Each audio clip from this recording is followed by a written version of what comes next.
Hello, fellow peasants. Today I'll be reviewing 1939's The Wizard of Oz.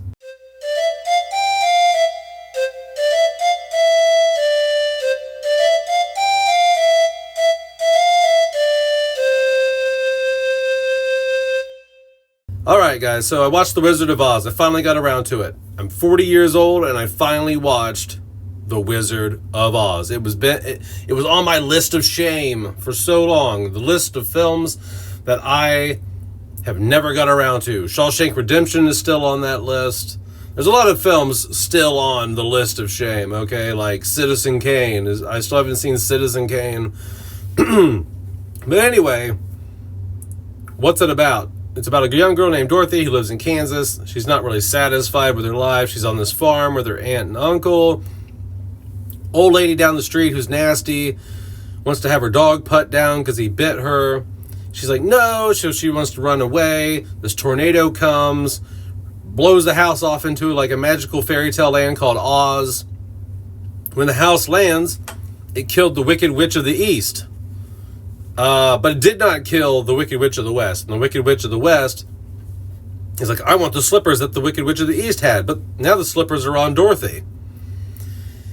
And Dorothy's like, I don't know what's going on here. I got this witch who wants to kill me because I got these red slippers. I got these munchkins, little people running around singing songs to me.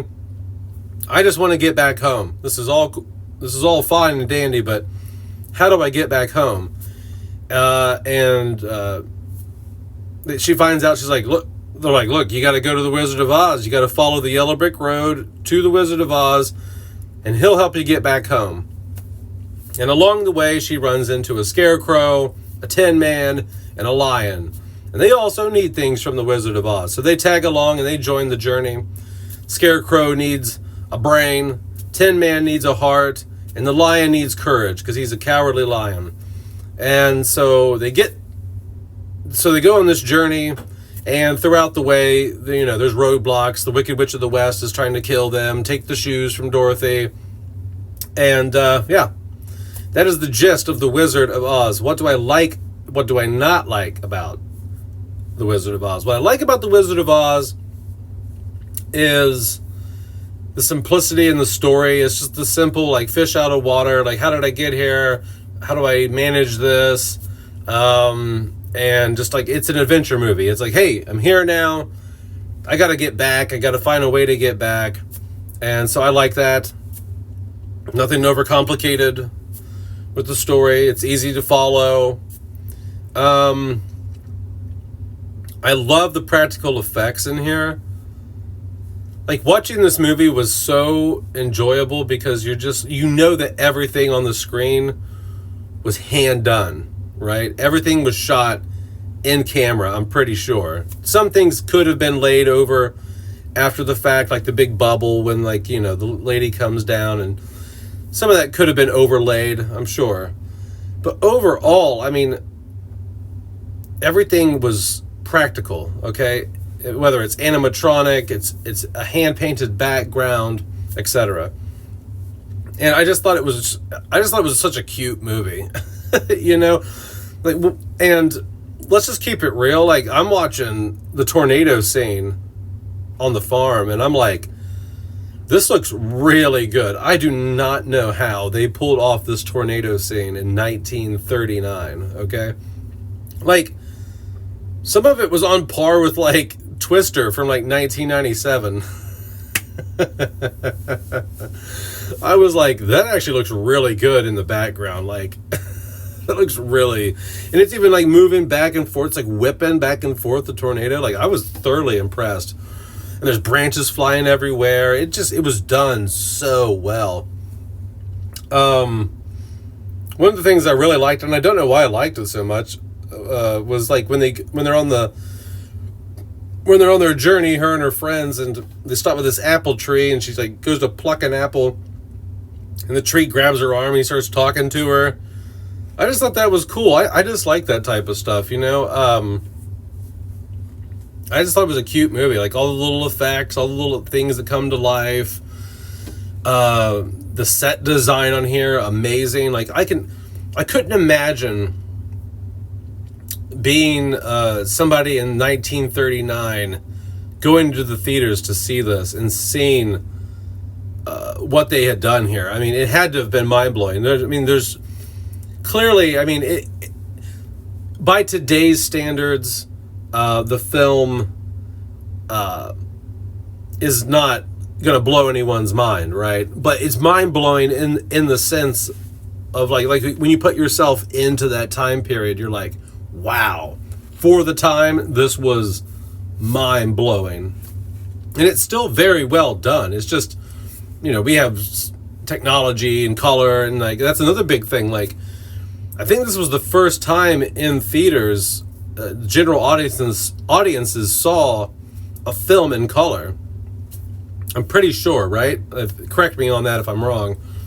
But when Dorothy opens up the door to her house, everything's in color then. And I'm sure back in the day, like, that just blew people's minds. They were like, what the fuck? I've been watching black and white TV for the last, I don't even know how long TV was out before The Wizard of Oz.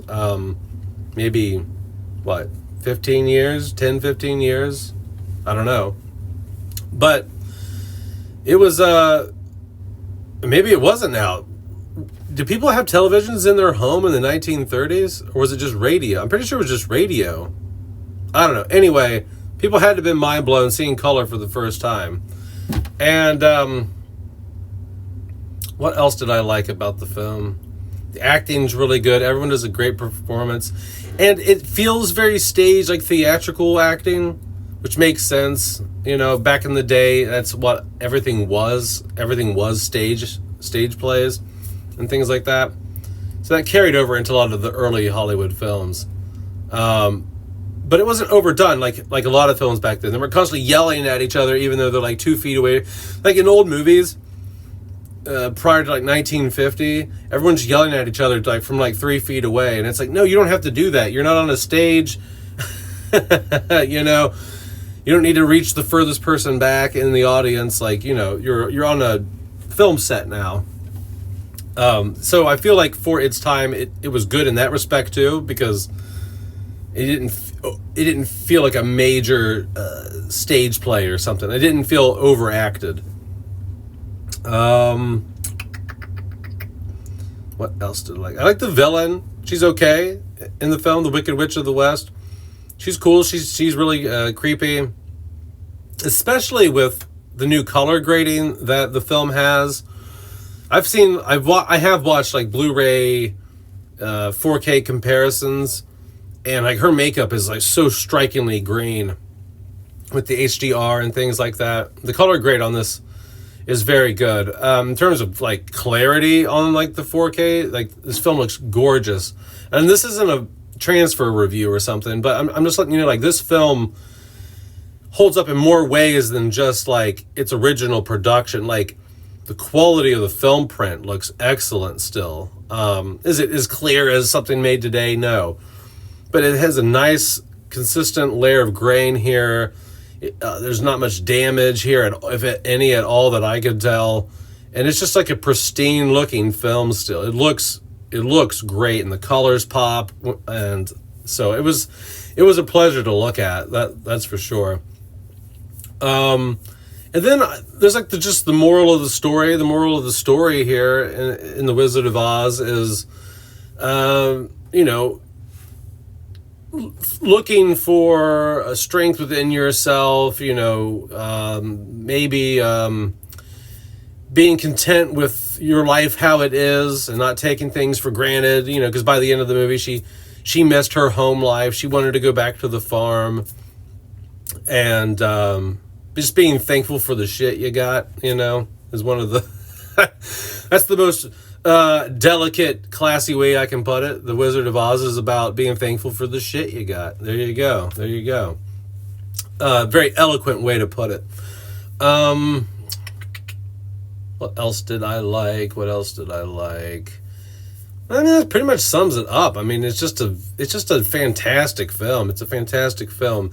If I had to say there's something I didn't like about the film, there were a couple musical moments. There were a couple songs. I'm like, we don't really need a song right now. We don't really need you to keep. This is nitpicky, but like I didn't care for a couple of the songs.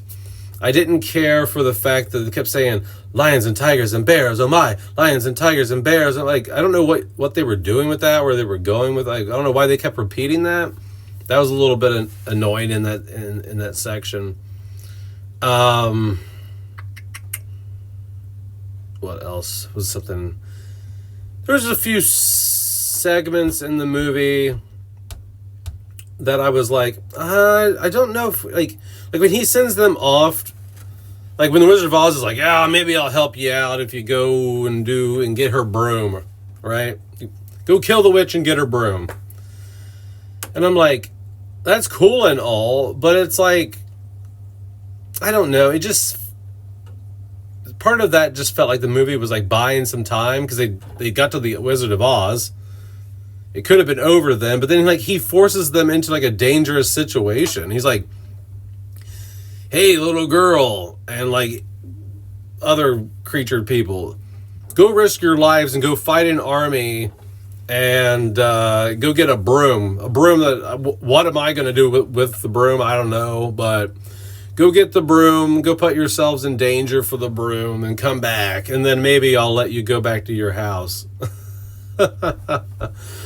And so, yeah, but that's nitpicking. I really think that the film is excellent, and it's a shame it took me this long to watch The Wizard of Oz, but hey, it is what it is.